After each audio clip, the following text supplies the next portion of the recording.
வணக்கம். மாலை முரசு செய்திகளை விரிவாக பார்ப்பதற்கு முன் தலைப்புச் செய்திகள். தமிழ்நாட்டில் இன்று 18 மாவட்டங்களில் கனமழைக்கு வாய்ப்பு.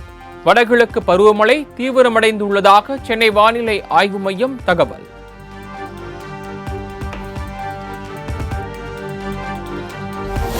சென்னை மற்றும் புறநகர் பகுதிகளில் பரவலான மழைக்கு வாய்ப்பு.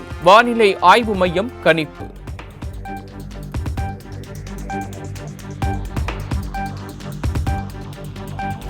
தமிழகம் மற்றும் புதுவையில் அடுத்த 4 நாட்களுக்கு கனமழைக்கு வாய்ப்பு. சென்னை வானிலை ஆய்வு மையம் அறிவிப்பு.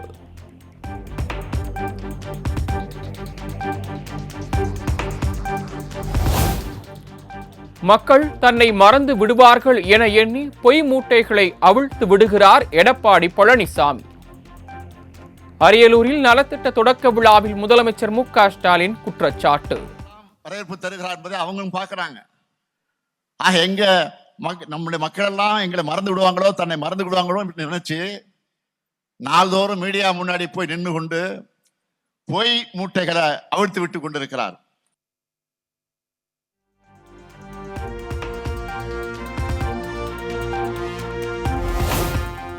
கடந்த 3 ஆண்டுகளில் மட்டும் 10 லட்சம் கோடி ரூபாய் முதலீடு ஈர்க்கப்பட்டுள்ளதாக முதலமைச்சர் மு.க. ஸ்டாலின் பெருமிதம்.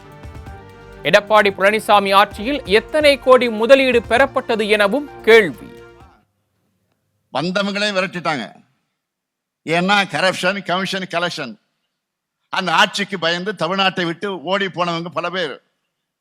நம்ம திராவிட மாடல் ஆட்சி தான் திரும்ப அவர்கள் அழைச்சி கொண்டு வந்து தொழில் மறுமலர்ச்சியை இன்றைக்கு ஏற்படுத்தி கொண்டிருக்கிறோம்.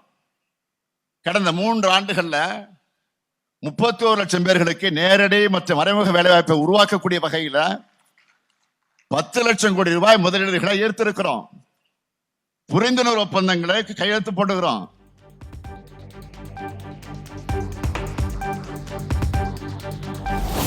அரியலூரில் 1000 கோடி ரூபாய் முதலீட்டில் காலனி தொழிற்சாலைக்கு அடிக்கல் நாட்டினார் முதலமைச்சர் மு.க. ஸ்டாலின். மேலும் 53 திட்டப் பணிகளுக்கு அடிக்கல் நாட்டுகிறார்.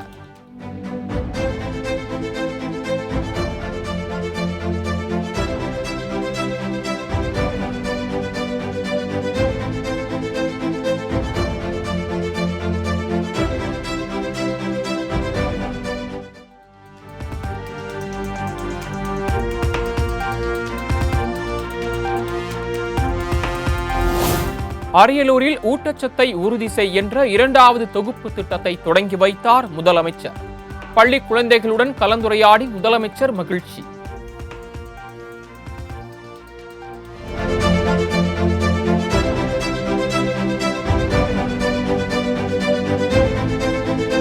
அடுத்ததாக ஊட்டச்சத்து பெட்டகம் வழங்கப்படுகிறது. குலாம் ஃபாதர் அவர்களுக்கு ஊட்டச்சத்து பெட்டகம் இப்பொழுது வழங்கப்படுகிறது.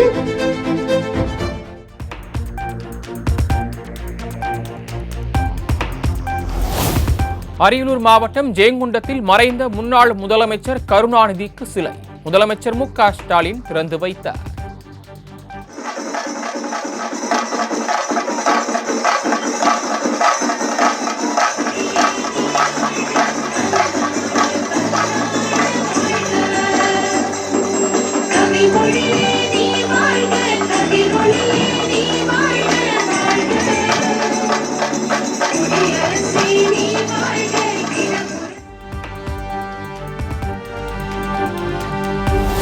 கிண்டி கலைஞர் மருத்துவமனையில் முறையான சிகிச்சை அளிக்காததால் இளைஞர் உயிரிழந்து விட்டதாக புகார். மருத்துவமனையை முற்றுகையிட்டு பெற்றோர், உறவினர்கள் வாக்குவாதத்தில் ஈடுபட்டதால் பரபரப்பு.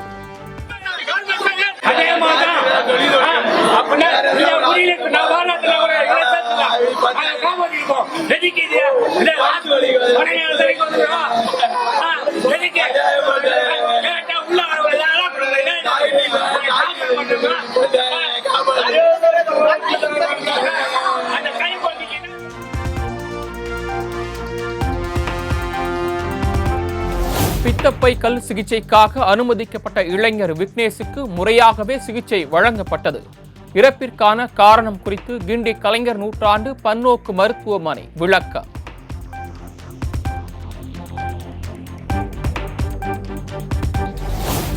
தமிழ்நாடு மெடிக்கல் கவுன்சிலின் நிபந்தனைகளை மீறி அரசு மருத்துவரான பாலாஜி தனியார் மருத்துவமனையில் பணிபுரிவது எப்படி? மருத்துவர் பாலாஜி மீது தமிழ்நாடு மெடிக்கல் கவுன்சிலில் மின்னஞ்சல் மூலம் புகார்.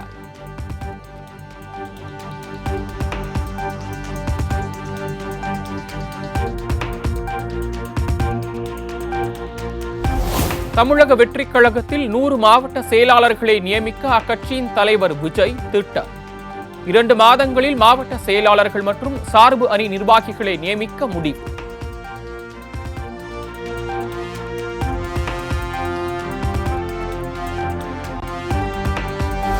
சென்னை தியாகராய நகரில் குழந்தை கடத்தலில் ஈடுபட்ட பெண்ணின் கணவன் கைது. தலைமறைவான பெண்ணை பிடிக்க தனிப்படை போலீசார் தீவிரம்.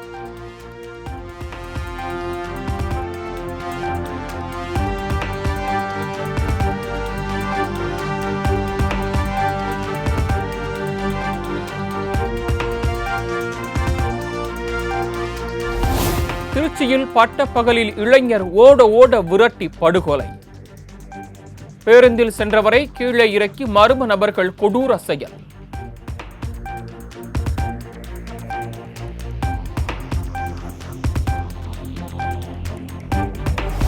அரசு மருத்துவர்களுக்கு பாதுகாப்பு வழங்க வேண்டியது மிக முக்கியம் என சீமான் வலியுறுத்தல். காலி பணியிடங்களை நிரப்பவும் கூடுதலாக மருத்துவர் நியமிக்கப்பட வேண்டும் எனவும் பேட்டி. பண்ணுவாங்க ஒழிய பெரும்பாலான மருத்துவர்கள் அப்படி இல்லை. பேரன்பு கொண்டு மக்களை நேசித்து சேவை செய்யறவங்க தான். அப்படி இருக்கிற ஒரு சில இதுகளையும் அவங்களும் அந்த மாதிரி இல்லாத தங்களை மாற்றிக்கொள்ளணும். ஆனா மருத்துவ பெருமக்களுக்கு பாதுகாப்புங்கிறது மிக முதன்மையானது. ஏன்னா இப்ப எப்படி மருத்துவமனைக்கு போறவங்க வந்து நோயாளிகளுக்கு மருத்துவமனைக்கு வர்றாங்களா, இவங்க மருத்துவமனைக்கு போறாங்களான்னு தெரியாத அளவுக்கு வந்துடும்.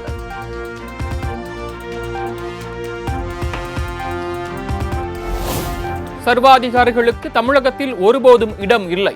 அப்படி யாரேனும் சொன்னால் அவர்களுக்கு மக்கள் பாடம் புகட்டுவார்கள் என அமைச்சர் ரகுபதி பதிலடி. அப்பொழுது நாம் அதை பற்றி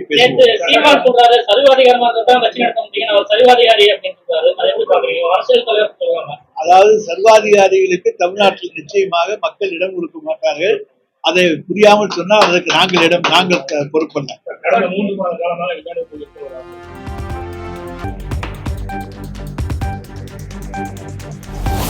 திருவள்ளூரில் டிஜிட்டல் பயிர் சர்வே பணியில் ஈடுபட்ட மாணவர்கள் மீது தாக்குதல் நடத்தப்பட்ட சம்பவத்திற்கு பாமக நிறுவனர் ராமதாஸ் கண்டனம். உடனடியாக திட்டத்தை கைவிட வேண்டும் எனவும் தமிழ்நாடு அரசுக்கு வலியுறுத்தல்.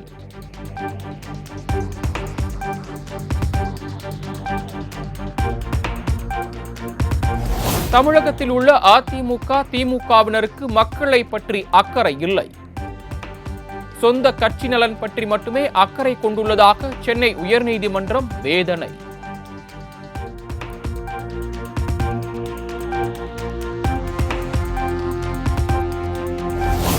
சென்னை திருவல்லிக்கேணியில் SBI வங்கியின் பின்பக்க பூட்டை உடைத்து மர்ம நபர்கள் கொள்ளை முயற்சி.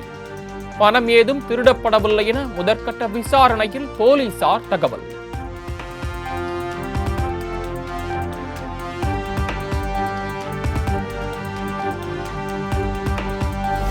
செங்கல்பட்டு மாவட்டம் திருப்போரூர் அடுத்த நெம்மேலியில் கடல் அரிப்பால் கடற்கரை கோயில் இடிந்து விழுந்தது. வீடுகளும் சேதம் படுமோ என மீனவ மக்கள் அச்சம்.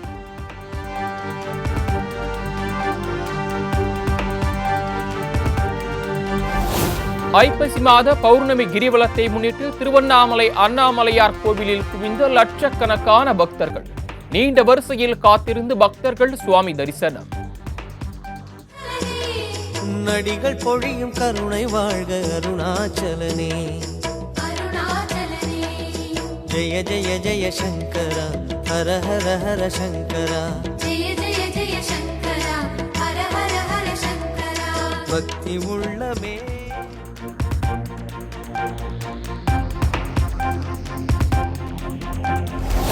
திருச்செந்தூர் கடற்கரையில் பக்தர்கள் தங்க வேண்டாம் என தூத்துக்குடி மாவட்ட காவல்துறை அறிவுறுத்தல்.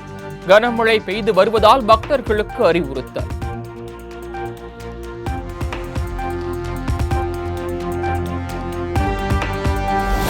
மயிலாடுதுறை காவிரி துலாக்கட்ட தீர்த்தவாரியை முன்னிட்டு காலை முதலே காவிரியில் நீராடி வரும் பக்தர்கள். 200க்கும் மேற்பட்ட போலீசார் பாதுகாப்பு பணிகளில் தீவிரம்.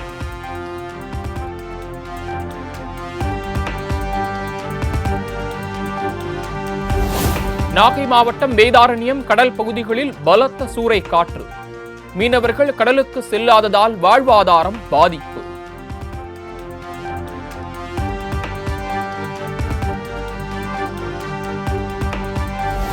தொழிலதிபர் மார்ட்டின் வீட்டில் 2வது நாளாக தொடரும் சோதனை. சென்னை, கோவை உள்ளிட்ட இடங்களில் தொடரும் அமலாக்கத்துறை ரைடு.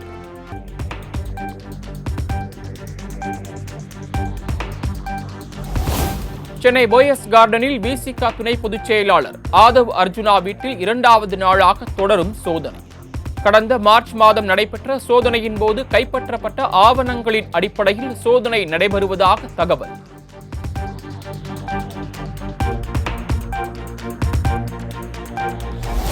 அரசு நிகழ்ச்சிகளில் வைக்கப்படும் பதாகைகளில் கீழ்வேளூர், நாகை சட்டமன்ற உறுப்பினர்களின் பெயர்கள் அச்சிடப்படுவதில்லை என கூட்டணி கட்சி எம்எல்ஏக்கள் ஆதங்கம். வேண்டும். அவங்க மாவட்ட ஊராட்சி தலைவர், இந்த மாவட்டத்துக்கே ஒரு பெரிய பொறுப்பு இருக்காங்க. பேர்லாம் இந்த டிஜிட்டல் போட்டீங்கன்னா என்ன ஆகும்?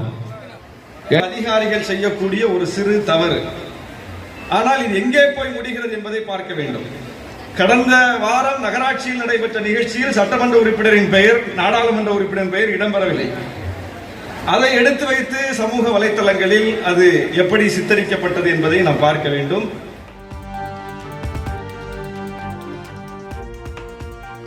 இனிமேல் இதுபோல் நடக்காது, உங்களை ஒருபோதும் கைவிட மாட்டோம் என அமைச்சர் அன்பில் மகேஷ் பதில். மீண்டும் ஒருமுறை என்னோட நன்றியை தெரிவித்து நான் இருக்கின்ற வரைக்கும் உங்களுக்கான உரிய மரியாதை முழுமையாக இது கிடைப்பதற்கு நாங்களும் எங்களுடைய அதிகாரிகளும் கண்டிப்பாக துணை நிற்போம் என்று சொல்லி வருகை தந்திருக்கின்ற உங்கள் அனைவருக்கும் மீண்டும் ஒருமுறை என்னோட நன்றியை தெரிவித்து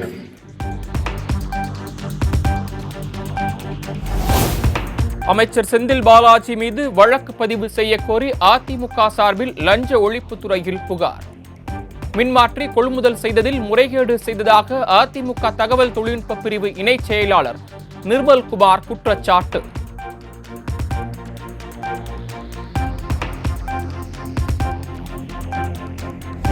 சென்னை திருவேற்காடு மருத்துவமனையிலிருந்து கடத்தப்பட்ட பச்சிளம் குழந்தை மீட்பு.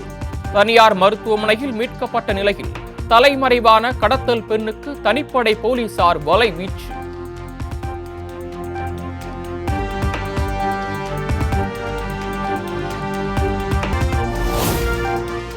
தந்தத்தால் செய்யப்பட்ட யானை பொம்மைகளை விற்க முயன்ற 12 பேர் கைது. வரும் 29ஆம் தேதி வரை நீதிமன்ற காவல் வழங்கி விழுப்புரம் குற்றவியல் நடுவர் நீதிமன்றம் உத்தரவு.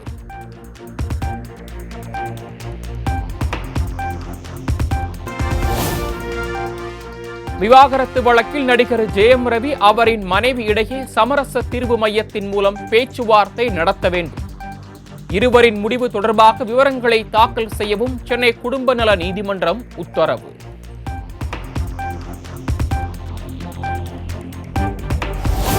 ஒகேனக்கல் காவிரி ஆற்றில் நீர்வரத்து 6000 கன அடியிலிருந்து 6500 கன அடியாக அதிகரிப்பு.